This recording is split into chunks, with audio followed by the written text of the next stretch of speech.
Jeremy was going to do trolley cars tonight, and his father called about 3 weeks ago maybe, and said, I was supposed to be doing a program up at Glen Haven for Tuesday night, and I needed Chip help. Can you switch programs? And bless her heart, Beth switched with Chip, so I'm so thankful for you switching. When you retire.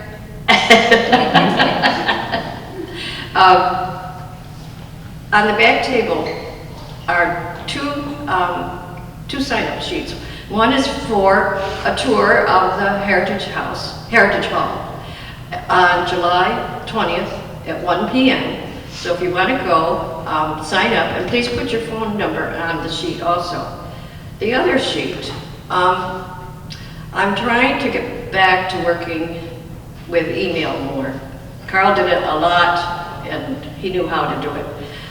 I started using his email addresses. Of course, he's been gone almost 3 years now, and some of them are not up to date. If I sent an email out reminding everyone about the program tonight. If you did not get an email, probably I don't have the right email address. If you would sign up on the other yellow sheet for me, and then I'm just going to go through my list and I will change. Also, I want to start mailing out the newsletter. It's what, 55 cents now for about 60 or 70 letters, and that's getting a little pricey. So the more I can do by computer, the better off. I have 2 ideas for programs in October. I saw in the circus paper where a lady was doing a program on the history of the state fair grounds, and I thought that might be interesting. And also, one of the speakers for Glen Haven talked on the, I think it was a steamship, ships that were on Seneca Lake, or on we're on Cincinnatus Lake. I have to stop and think. Either of those topics sound interesting to you? Do you have a preference? Should I try one, and if I don't get out, I'll try the other one? Okay. The only other thing I came across this the other day, and I thought it was interesting. This is July 11th. This was July 16th, 1918. The columns of the Cortland Standard were filled with news of the surrender of General Torra at Santiago de Cuba. The president had not been informed as yet, but Major General Schaefer, one of the Army's weightiest generals on muleback, was preparing to accept the surrender. The famous little yacht, Hist, H-I-S-T, was dashing about the harbor, carrying messages to and from Commodore Cheney and Admiral Sampson. Men on the SS New York, Oregon, Brooklyn, and Iowa were wig-wagging coded news releases across the waters. War Secretary Alger and Adjutant General Corbin were meeting in Washington with Navy Secretary Long, making plans for progressing toward Puerto Rico. That was all the news then. McGraw news items appeared under the intriguing title, Breezy Items of Courser City Chat. Some were breezy, most were not. One of the haystacks on the field of J.C. Pritchard's farm caught on fire. He and his son Gary, standing nearby, wondered if the sun's heat were enough to start the blaze. Wouldn't you think they would be more concerned about putting it out? Must be not. This was a day, or whoever's writing the article probably didn't even ask. This was a day, too, when Fred Coffin and D.M. Fuller of Cortland began their papering of the McGraw Methodist Episcopal Church, and Mrs. M. Fuller began a new venture in town. We wish to call attention that Mrs. M. Fuller has opened a hand laundry 1 door south of the Presbyterian Church. Patronage solicited, satisfaction guaranteed. Cortland prices, shirtwaists a specialty. And it would seem that the day really ended with a 5 o'clock tea, from which the guests went home early, held in honor of Miss Nellie Manser. So, that's the news of the day. I'm sure everyone knows Beth MacRae. And I know she's going to have a really good program on Heritage Hall. With your business meeting, do I need to stop at 8? Is that, about? Whenever you get tired of talking, you can stop. Alrighty. Well, I may dash up through here, so I'll move this. It's better if I can dash. Mary's right. I do have a foothold in McGraw. I taught here for just shy of 30 years. And so my heart has been with you for a long time, even though I was born and raised in Cincinnatus. And I'm sorry to overly pick up on what your secretary said and what Bill Swisher said, but it occurs to me as I listen to you that there are two things worth noting and repeating.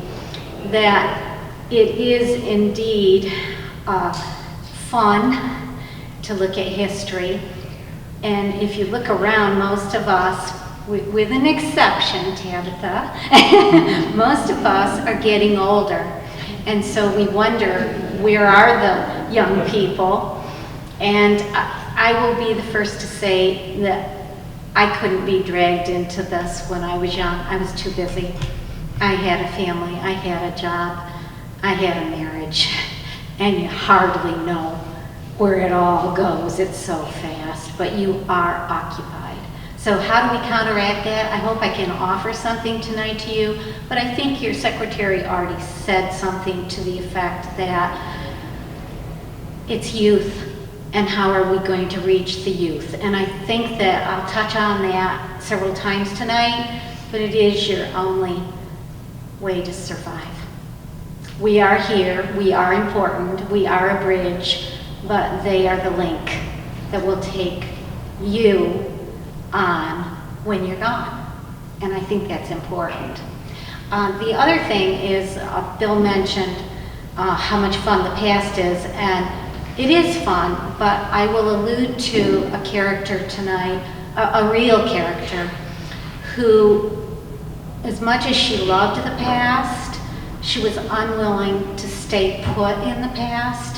She was always looking at today, and furthermore, she was looking ahead to tomorrow. And I think that we have to do that. Actually, the two ideas are connected. There is no way for us to go forward without young people, and they are, let's face it, the future, the near future, coming soon. So let me go back to, I'll call it ancient history for a few minutes. You can't talk about Heritage Hall without talking about the first worshipers in the Congregational church. They began in their homes in 1819. They decided that wasn't just what they wanted to do. And by 1831, they were beginning to think about a church. They brought what they had, which was stone, manual labor, and a little money, not a lot, and they began to form what would become the Congregational church. They actually finished in 1832 and opened their doors. They didn't have a bell, even though they purchased it. It couldn't go up there yet because they had no belfry. And so they struck it from below. And one of my favorite stories is that to keep the town together is a way of communication and to let people know. I'm sure they knew if someone was sick and dying, but the bell would be rung so many times if it was a man who had just died, or another number of times for a woman and another for a child. I'm sure they knew when they heard who it was because they were united in spirit, because they were a small community. But I still think that that early push to communicate, even with a single bell, tells you something about the spirit of a town. This town, Cincinnatus, any town in this country. It is powerful. Well, when 1832 came, I will just glide over some of the little things that I think are intriguing. They opened their doors, and like a lot of churches, they had 2 doors, one on each side. And if you came in, there were 2 sets of stairs up into the balcony. That's not unusual either. There were boxwood stoves under each of the stairways, and there was a collection plate at each door. Now I'm jumping ahead here, but when we get to Edson Rogers, who was the prominent pastor of the day, almost 50 years he was there, he would say that one plate was for the indigent, those who were needy. The other plate was less interesting to him. It was for the upkeep of the church. Well, they never had enough money to pay him. And eventually, they did give him a house in payment for his many, almost 50, years of being their minister. But the other plate for the indigent, much interested Edson Rogers, and he always was proud to announce that each week it was filled. Now they all knew that he probably filled it himself, but he was a character. Now, a few years later, I'm guessing it was 1850 to 1860. One place I hear 1850, another place I hear 1860. They decided it was time for some changes structurally. And they didn't do us any favors at Heritage Hall. They actually moved a petition that was on a bearing wall. And I've been down there with our carpenter, Ricky Yale, and he'll say, look at that. And I'll say, yeah, that didn't help us. We have a hump in our vestibule, or we don't have to call it that anymore because it's not a church. But we had a hump there, a significant hump that showed how things had moved because of what they did it back in 1850. Then they turned, like a lot of churches, all the pews around that had been facing one way and looking at the lectern, turned them all around, and everything went the other way. And then they added what we call the stage area. So things never stay the same. And apparently, even though history is fun, it's fun to change things too, because they sure did. They changed from 2 doors to 1, and that's the way it looks now with our double doors. And many of us, we don't know those things, so it's intriguing to us. The history of the building is sketchy for some of us, but we pick up things all the time. One of the records of our building is the carpeting. And I'm going to fast forward from probably the turn of the century when end grain carpet was the thing to have. And I found scraps of gorgeous European end grain carpet under the stage. So it's true, they did have end grain carpet. I'm not sure that it was original to them. I think somebody gave it to them from another church. But they had it, wool, gorgeous, gorgeous, reversible, beautiful, woven carpeting that you look at and you die for because it's so beautiful. Well, then that wasn't going to be good enough. After a while, I'm sure it was worn. I mean, they used to pull that carpet, and I remember doing that myself when I was first married. All I had was end grain carpet, so I pulled it and tacked it, and my husband came home and said, you made a home. Well, that's how they probably felt. They made a home with it, even if it was used. But we know that in 1942, and we have records of that we found, we decided, I'm jumping around here, I hope you can stay with the dates, we decided that that 1942 carpet had to go. I was new to the group and I spray painted it when they weren't looking. It was so bad. I thought, oh, this is terrible. I can't let anybody see how brown this is. And so one night I found the right color and I snuck in and I painted the parts that I thought were most noticeable, and they never said a word. I thought, they're going to evict me. They're going to tell me, sorry, you don't belong with the Historical Society. They didn't even notice.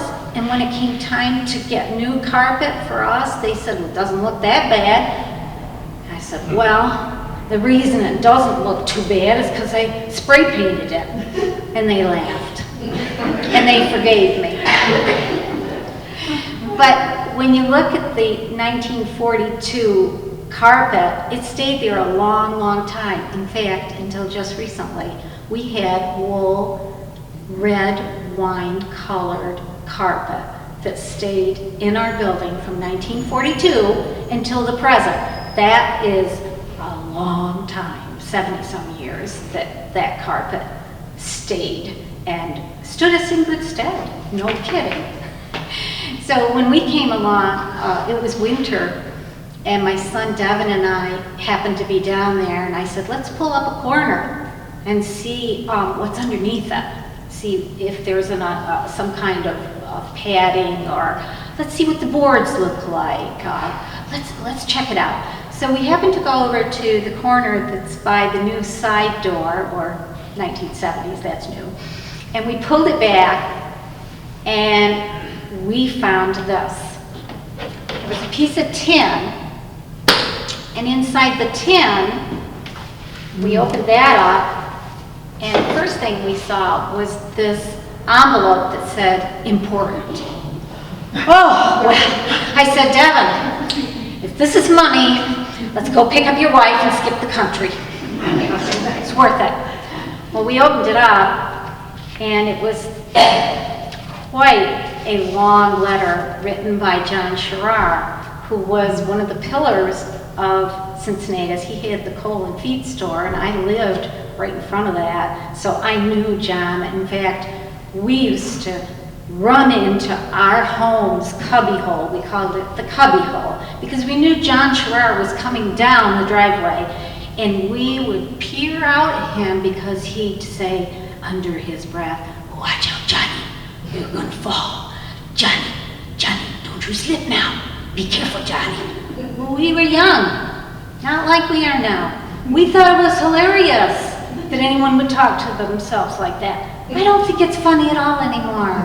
I'm always looking down and wondering if I'm going to fall. And I know falling is the beginning of the end. We all know, don't get broken. But back then, it was pretty darn funny, and we couldn't wait on a snowy day for John to come down the knoll to get to the feed store. Well, John was a bright man, and he wrote a good letter, and he gave us lots of information about things that we really didn't know before. So I guess it was as good as money. And also, there were quite a few different newspapers, more local, but different ones.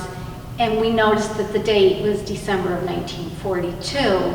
And of course, we are all like this. We latch on to history because we are attached to it somehow. There's some piece of us that answers to history. And the first thing we thought about was, oh, Devin said, Papa would have been 10 months old. We all do this. We think, oh, how am I fitting into that?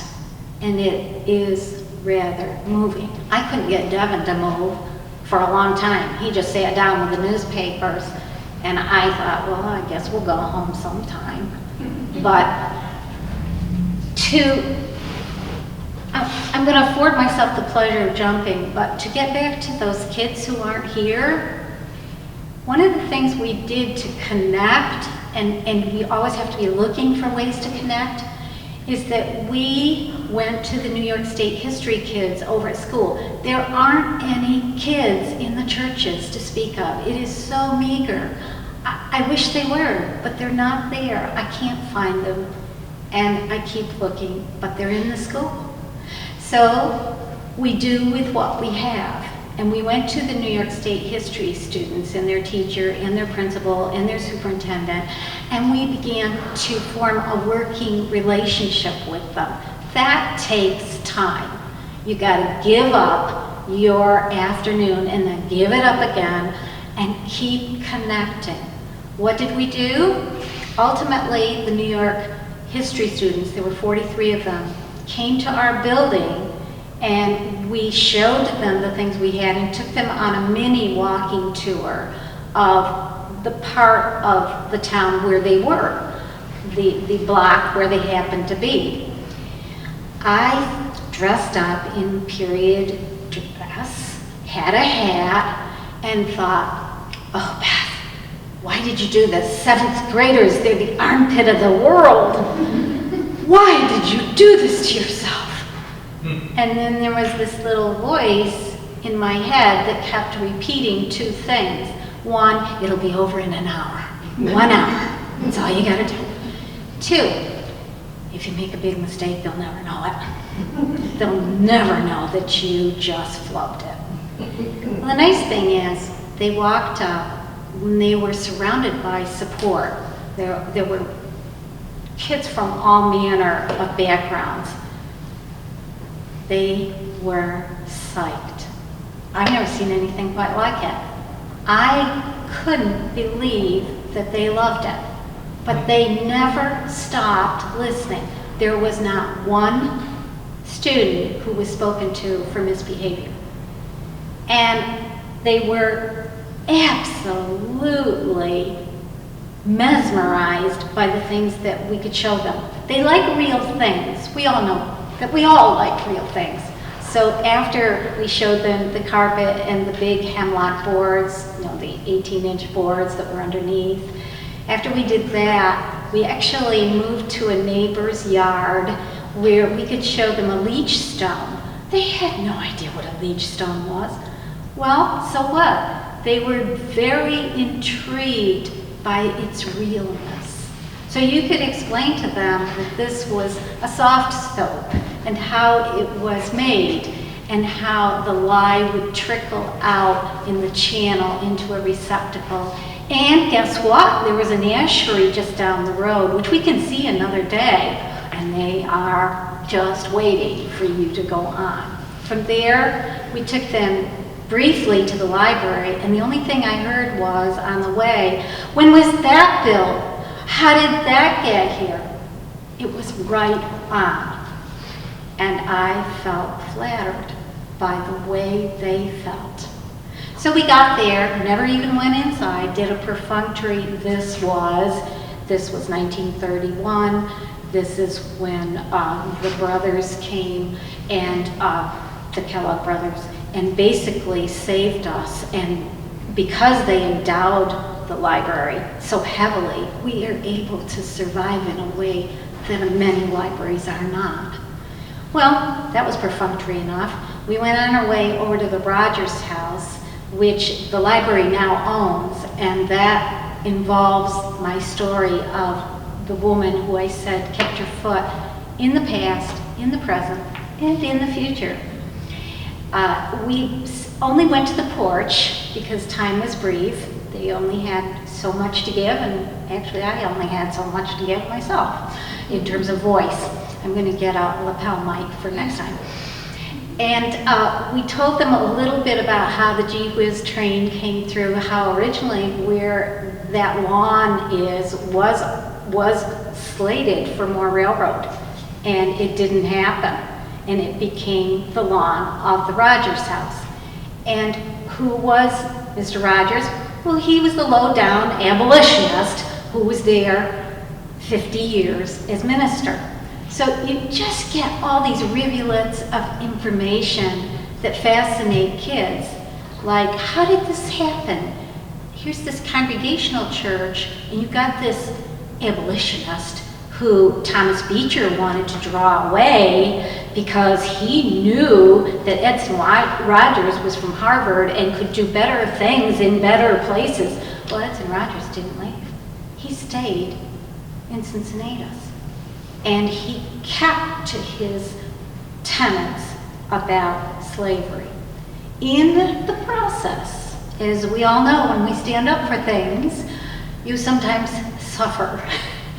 And in the process, he nearly was asked to leave, and the people who didn't agree with him left. That was about half the parishioners of the Congregational church. They couldn't afford to have that happen.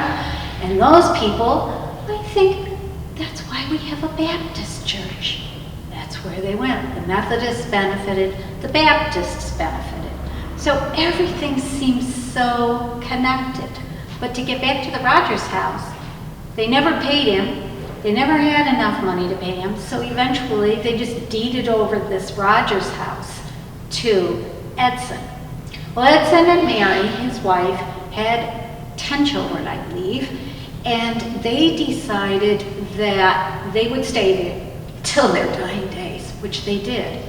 After that, just jumping ahead here, the son-in-law of one of the daughters was going to stay in the house, but he didn't seem able to carry on financially.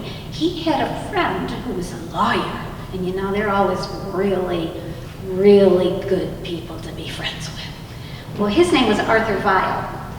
And Arthur Vile, being a friend of the descendant of Edson Rogers, who was Mr. Weeks, he bought the place from Mr. Weeks.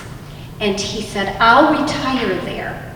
And he brought his wife, Mary, another Mary, and he brought his sister-in-law, Bessie Maybelle Seeley, who we just inducted into the Cortland County Hall of Fame. Why did we do it? She was the first woman to graduate from the Syracuse School of Law in 1903. Yay! She was the first woman to be part of the New York State Bar. Hooray! She came to our village to retire with her sister and her sister's husband. Now, I could tell you so many stories about them because I lived across the street. So I would go across to play Scrabble with Bessie Maybelle Seeley. BMS is what she preferred to be called. She hated her name, Bessie, thought it was rather weak-kneed and lily-livered. So I would go over and play Scrabble with her, and then we would play into the night. She never got tired. She never ever got tired, and she'd say, "Want to play another game?" She couldn't hear. So we'd play another game. And by that time I got ready to go home, whatever time of year it was, invariably she said to me on the front porch, "Don't slip." I've never forgotten it. But she was a powerful person in that she had this wonderful past. She was a corporate lawyer. She published. She was in Chicago. She came to Rochester. She had further professional career opportunities there. Then she came to us, and she only ever wanted to be an artist. So she began doing many things that an artist does, many things that I loved. And I have oodles of stories to tell you about her. And if you are interested, intrigued, sign up, as I believe Mary has asked you to do. We'll have a tour of Heritage Hall at 1 o'clock on the 20th of this month, and then we'll trolley across the road to the Rogers house, and you'll get a story with every room. Well, given the time, we have to fast forward a little bit out of the carpet business and into the more recent history of our building and how we came to be all that we are today. I'll put the date at 1978, but I think it was brewing before that, more church things. It often happens this way. You had a Methodist church in Cincinnatus, and you had the Congregational church, neither one of whom, I'm speaking of them as people, could support themselves. So what did they do? They formed a steering committee and decided to come together, and because there were too many hard feelings, like where are we gonna have church? I'm not going there. Well, I'm not going there. So they had to build a new church, and they became Presbyterians, and we have a Presbyterian church, which left 2 buildings standing. So we'll leave the Methodists for a moment, because that's another story as to what happened. But the intriguing thing is that I know more and more about what happened before 1978. I hear that there was a realtor who wanted to snap it up from the presbytery, who owned the Congregational church at that point, and wanted to have a bar there. And one of the prominent people in town, I'll tell you later what his name is, shouldn't be saying these things, he stepped up and said, "You can't buy it, I won't let you." So that was the end of that. So they also explored the idea that it would be a medical complex, which we now have, but not there. So they didn't tear it down. In stepped, all these connections, in stepped John Sherrar, children, the John Sherrar of the feed and coal store. He was gone. They were well off. There was John Harmon and Elizabeth, brother and sister of John and Marie Sherrar. They stepped in and decided to save the day by buying the Congregational church from the presbytery, and then they gave it to us. The beginning of the Cincinnatus Area Heritage Society.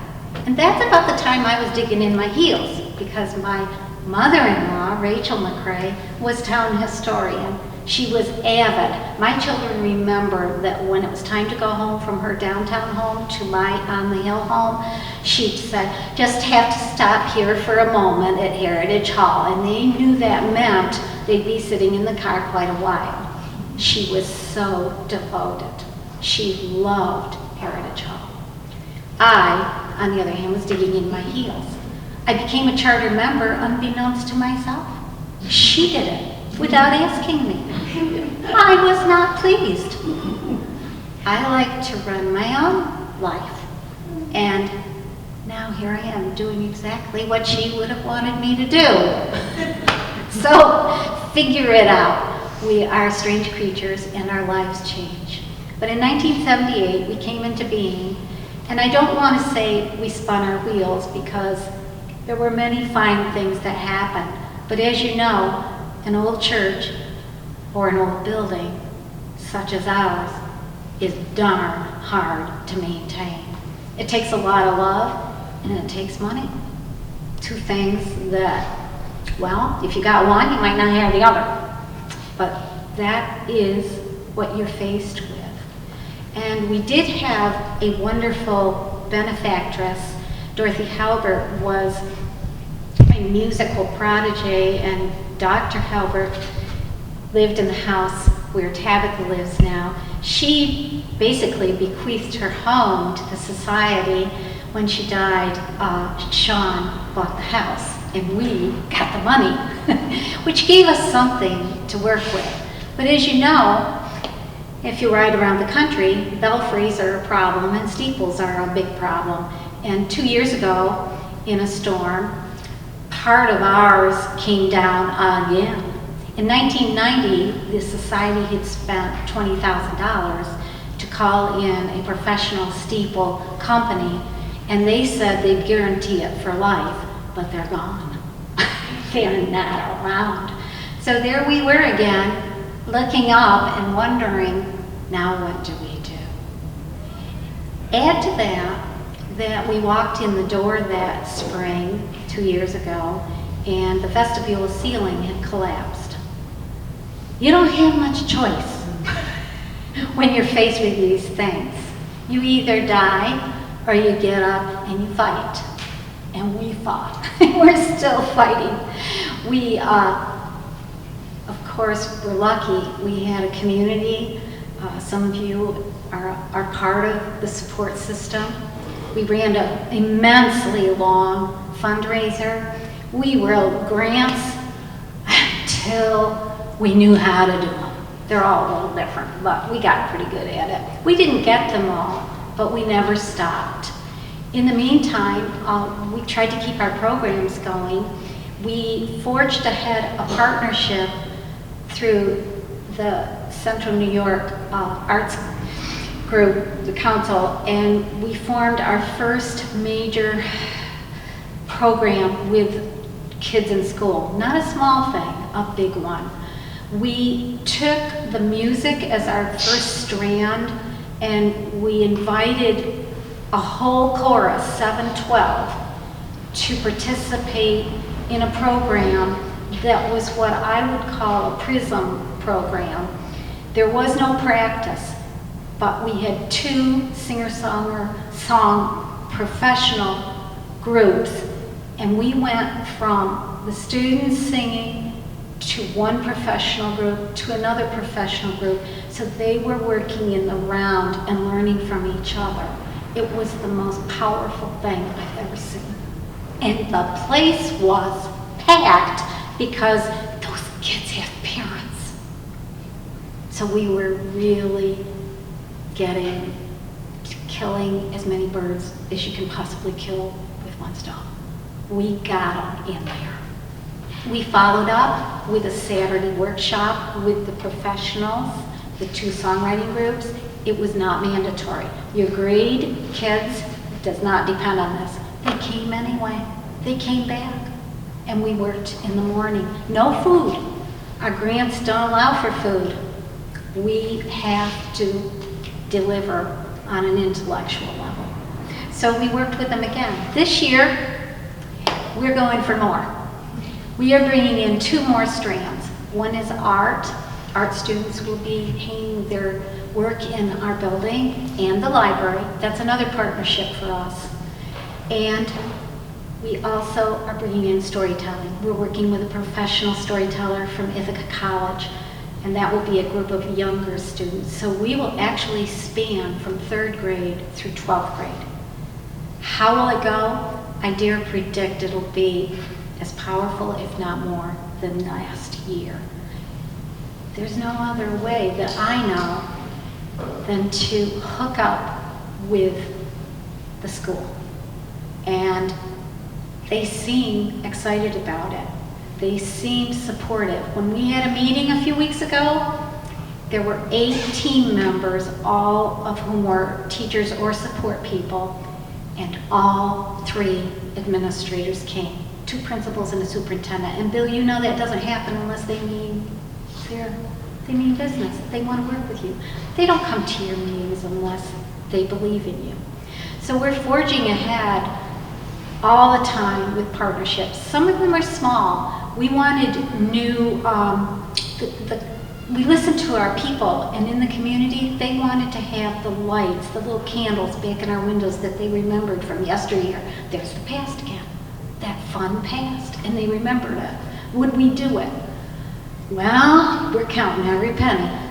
So we knocked on doors and went to business people who had not really supported us. I will tell you that in the community, when we started this, people would look at me, they'd scratch their heads when I told them what we were about, and they'd say, well, wish you luck. Now, they clap me on the back and say, no, we knew you'd do it. We just knew it. I'm thinking, yeah, all right. But the small partnerships that we make, we went to the business people, asked for $20 a piece. They had not supported us really before. If you look back at the stats, we did not have their support during the big fundraiser. Give them another chance. Ask for $20. Nobody turned us down. We actually face-to-face went to their doors, their businesses. And as you know, the people who are running businesses in small communities are not rich anymore. They used to be the pillars financially and power-wise and in every way. They were our leaders. The people who are running businesses are often struggling now. So we went to them, we got the $20, and then we immediately connected with kids. With the superintendent's help, you see, they get on board and they get excited. It was his idea, and I said, perfect. We went to the student senate this time. We had 23 student senators from 7th grade to 12th grade. They wrote about someone from their past or from history. You give them latitude. Don't pen them in. You gotta do this, you gotta do this, and this is the only thing we want. No. You give them some choices. 99% of them wrote about someone from their own past, in their own village. That's what they chose. 2 of them, one of them wrote about MacArthur, and I can't remember the other, but we posted those, we printed them and posted them by our new lights in our windows. So again, you're connecting with students. And you see them in the town now, and after we had printed them, but before we had opened our doors for the Christmas program and the lighting of the candles, you'd see them and they'd say, when are we going to do something else? And you think, I don't know, I'm beat. But they aren't beat. They have this insurmountable energy that they want to use. And so it's our job to connect with them. I've talked a lot, and I haven't mentioned some of the little things. This is already sold tonight. These are our art students. We've been connecting with them. This is a high school after-school art club. They have taken, this happens to be Heritage Hall, their take on Heritage Hall. You can see the connection to a photograph that, oh, I've lost where all my photographs are. But there is a photograph that matches this. You can see how the student used the photograph. But these are all area businesses and places that they got interested in. What more can we ask for? Well, we did ask for more. I said, how would you like to go on a walking tour? How would you like to? So my winter, we all have a little dead time in winter around this part of the state, was spent, and it's a mess. Don't look for perfection here. I went through all of our McCrae good old days, and I began to assemble notes on every single place in town that I could figure out existed or exists still today. I spent hours trying to figure out which side of the road this wagon shop was on, and I finally found information that there were 2 wagon shops. How many days did I agonize over that? But there are 43 places now. So we will have our first attenuated walking tour on alumni weekend for people who don't always walk. So we're going to make it short and really nice and sweet.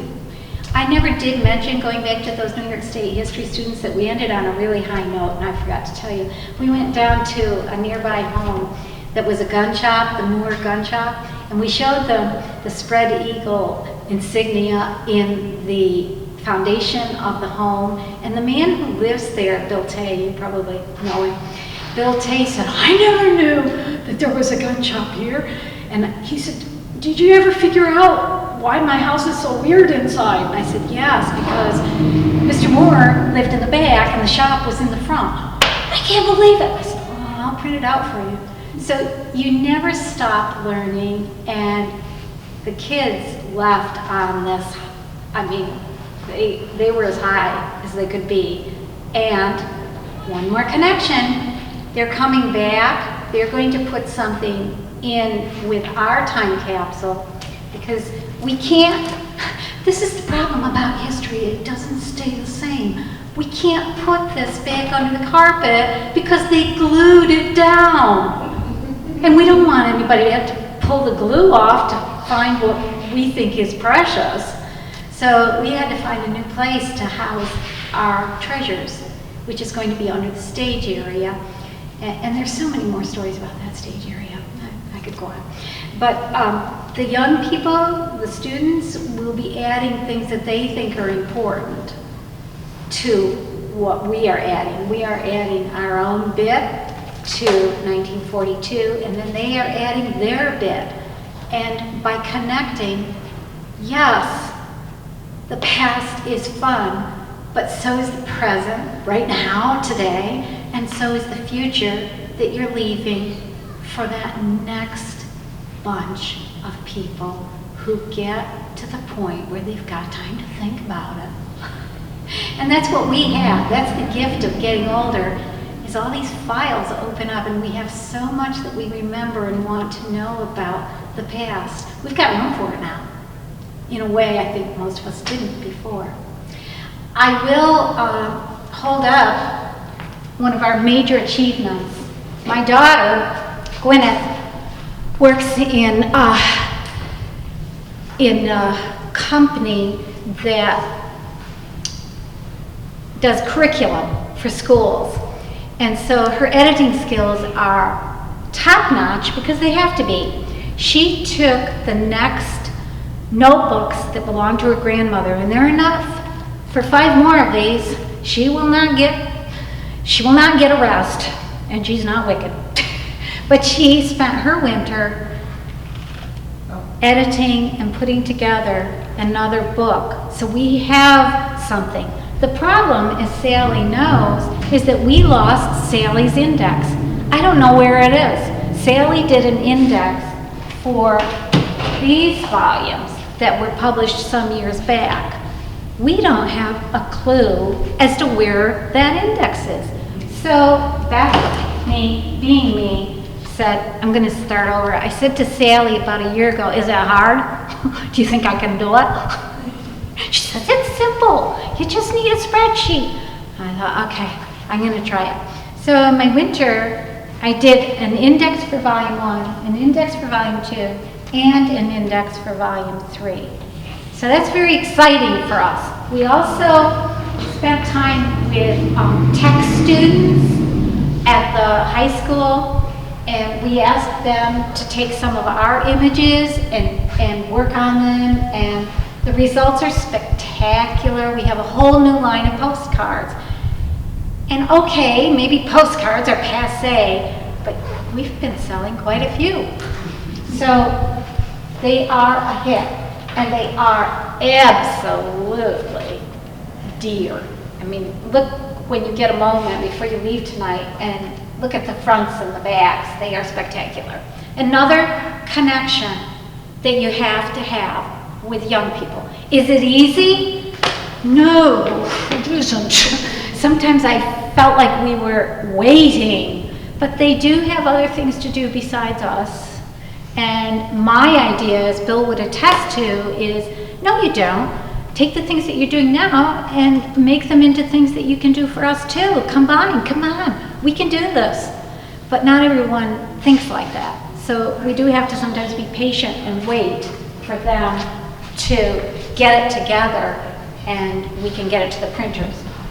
We are still doing our traditional historical calendar, and that's just out. There are flyers telling you here what's coming up for us, and we are very busy.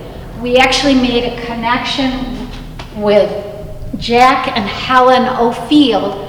Jack was a 1970s PBS California documentary filmmaker. They're getting old and they want to get rid of their stuff. And it happened to be stuff that came from Cincinnatus. So we formed this great connection, and then they sent us their films. I didn't care so much about the stuff as the films, because we'll be showing some of those films that were part of a series called Inheritance, and we'll be showing those films. So that's new for us.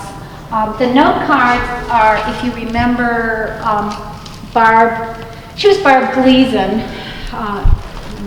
Well, if you're not from Cincy, it probably doesn't mean as much, but her dad was a doctor, and she was very artistic, and she did drawings, etchings, and things that were sitting around. And so we have actually, you can do so much with a meager camera these days, or a phone. I mean, you can get pretty good results from rather inexpensive equipment. So we have redone these in note cards. It took me forever to take my sewing scissors and make this border. I thought I'd never get it right. But we are moving. These pictures speak louder than I can. These are the professionals who worked on songwriting with students. This is our last year's Hall of Famer, known as Betty Crocker to most of us. We had her as our protege, and she was inducted a year ago. And then we have, of course, Miss Seeley, who didn't like her first name, and she was inducted.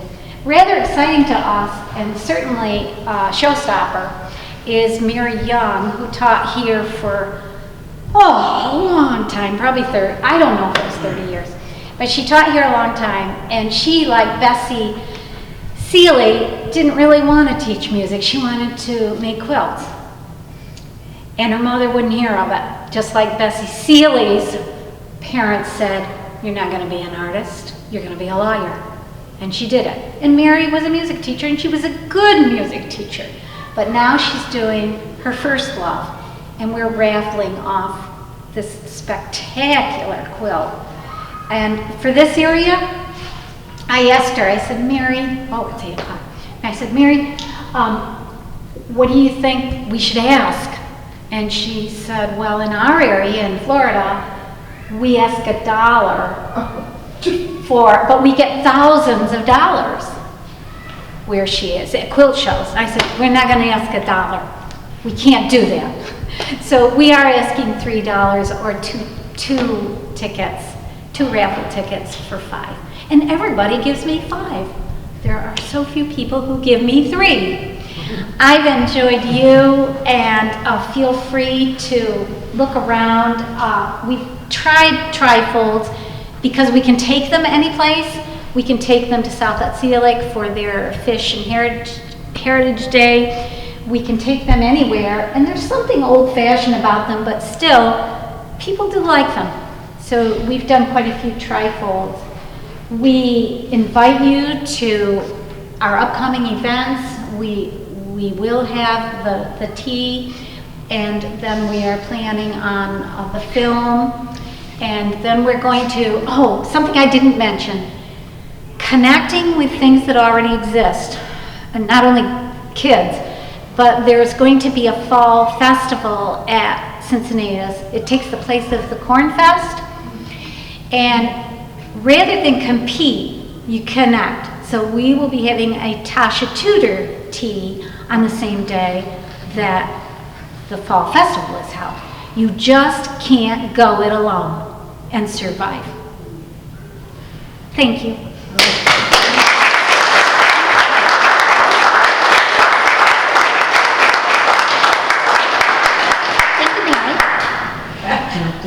I'll add to a tour.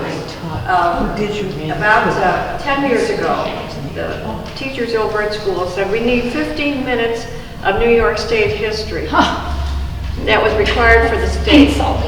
Do you know they barely get in the door at the history room and the 15 minutes are up? So I decided I'd do a tour. And we started out at the high school. I think they were 5th graders. And I'm not sure they were terribly thrilled about the whole thing, except they were out of school.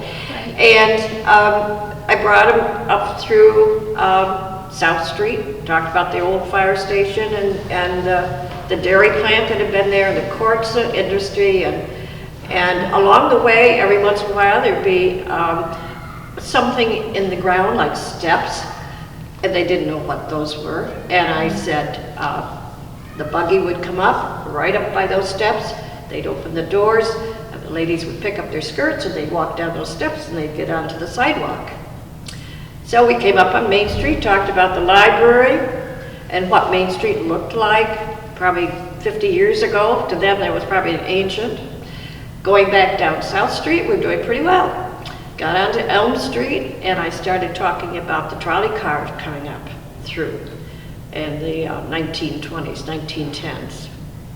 We're walking along, and I've kind of run out of history on Elm Street, and we were, one of the children was mentioning about, boy, people don't mow their lawns on this street, do they? And all of a sudden I heard a voice say, Mrs. Kimberly, when was the lawnmower invented? And I'm going, oh my gosh, I don't know. I said, well, a long time ago, they probably had scythes, and I didn't know what they did with front yards. I lived in Norwich, mowed them. That was before, I thought, well, maybe they brought in sheep or goats to graze. I didn't know. So I'd like to have you go on the tour with me next time. this is bringing back a memory. I was always doing something odd, but I always took my students to the museum here in McGraw. One time a storm came up and along came a board member. Well, you couldn't do this now. And the storm was quite dramatic. He says, "You want to ride?" We were on our way home, 20 kids. We piled into the back of the pickup, got up there, and Bill said,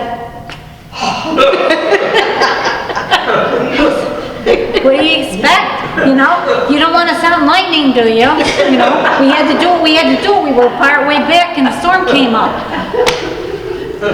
Kids never forgot it either. I don't think Bill did either.